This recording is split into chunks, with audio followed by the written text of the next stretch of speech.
Kailangan na kasi namin talaga ng set designer. Kasi 3 months from now, ilo-launch na yung play. Medyo rush. Kaya mo kaya? Walang problema. Malit pa nga to eh, compare doon sa nagawa ko dati.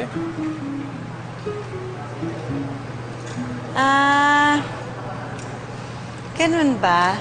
O, tsaka nakapag-CCP na kami ng dati kong grupo. Ako pa nag-direct. Talaga? Kung maganda doon, bakit nandito ka? Excuse me? Wala.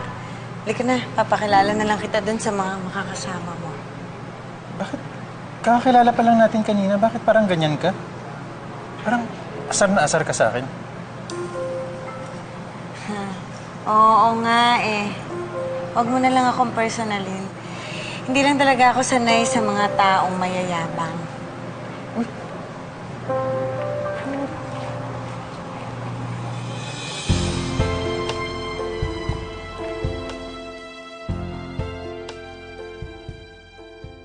Oo naman matatapos ko agad to.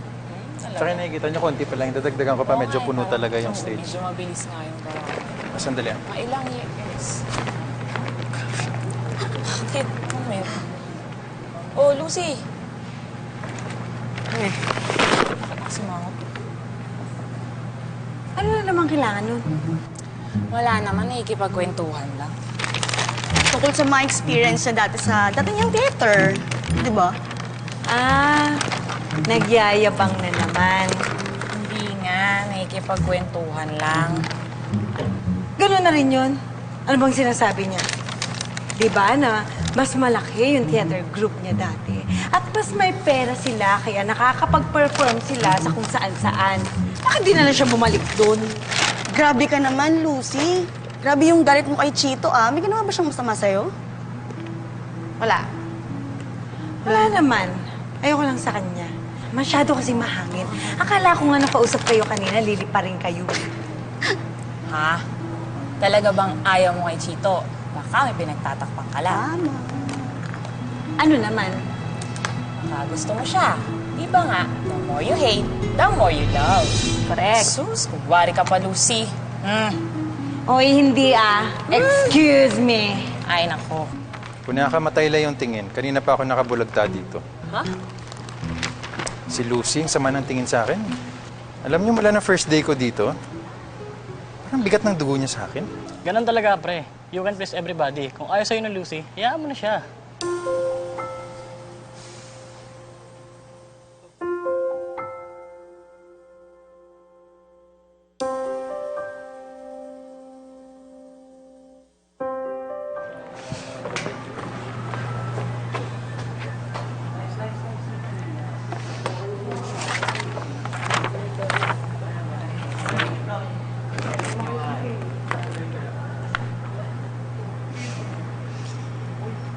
Mga pusong nag-aalpas, nais ng makalaya.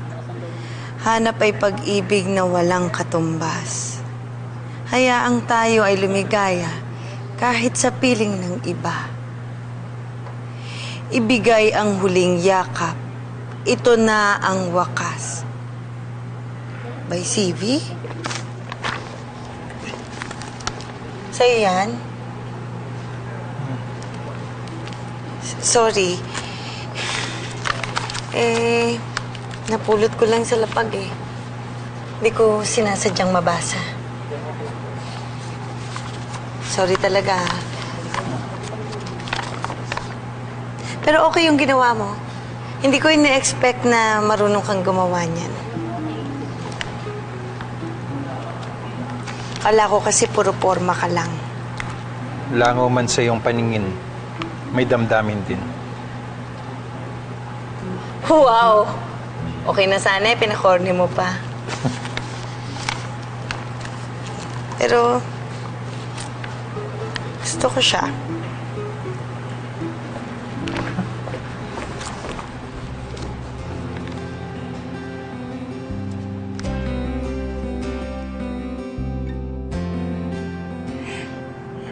Baka hinahanap na ako sa amin. Sayang. Sarap na ng kwentuhan natin. May next time pa naman. Talaga? So, hindi mo na ako susungitan? Basta hindi ka na magyayabang. Yun akala mo. Di bale, nakasimangot ka man o nakangiti, maganda ka pa rin. Wow, ng bola pa. Uy, totoo yun ha. Kahit nga irap-irapan mo ko eh. Parang lalo tuloy ako nagkakagusto sa'yo. Anong sabi mo?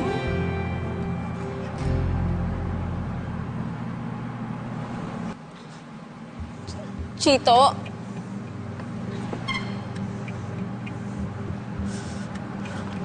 Sino yun? Lucy, I'm sorry. Puntahan mo na siya.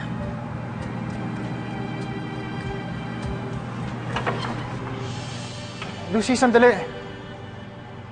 Lucy.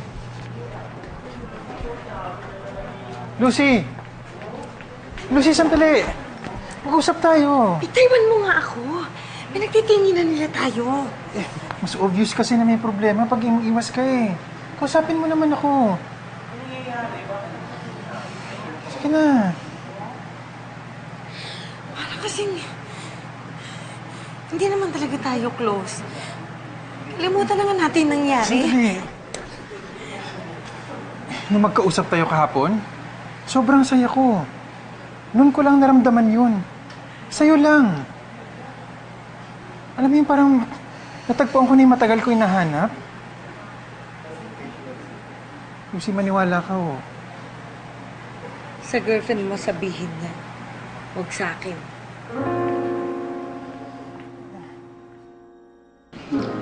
Anak, mukhang mali ka yata ng pagseryoso rin sa pinayo ko sa'yo eh. Ang sabi ko sana eh, maghanap ka ng mag-aalaga sa'yo, hindi yung magpapaiyak sa'yo.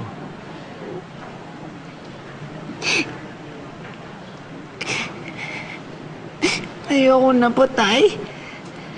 Ang sakit naman pala eh. Minsan lang ako magkagusto, tapos niloko pa ako. Hindi na po ako uulit. Ano ba pangalan ng loko niya na hunting ko? Lucy, anak. Huwag ka nang umiyak. May naghahanap sa'yo. Chito ang pangalan niya. Yun ba yun?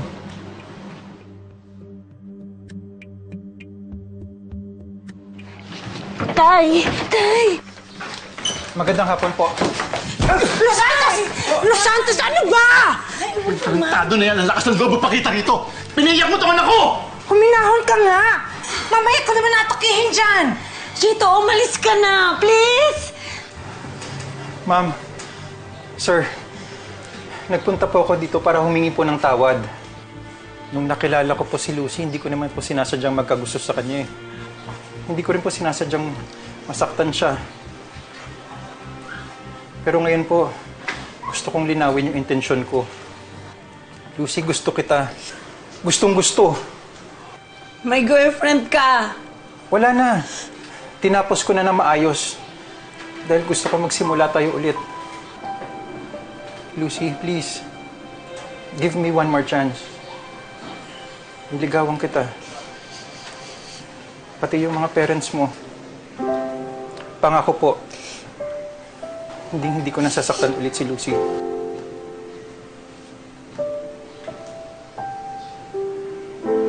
Sa'yo na yung pagbibigyan mo itong tarantado na to. Pero sa oras na umiyak ang anak ulit, kahit isang patak lang, hindi lang yan ang aabutin mo. Opo.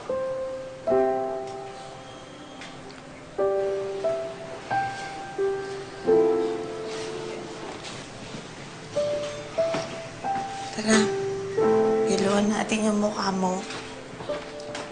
Ipinagpatuloy ni Chito ang panunuyo kay Lucy hanggang sa makumbinsi itong sila na nga ang itinadhana para sa isa't isa. Nagpakasal sina Chito at Lucy at sila naman ay biniyayaan ng dalawang mga anak na babae. Puspusan ang pagkayod nila para sa kanilang pamilya. Hindi rin tumigil sa pagtatrabaho si Lucy bilang isang production staff at palabas-labas bilang artista sa TV. Oh, nandito na mama.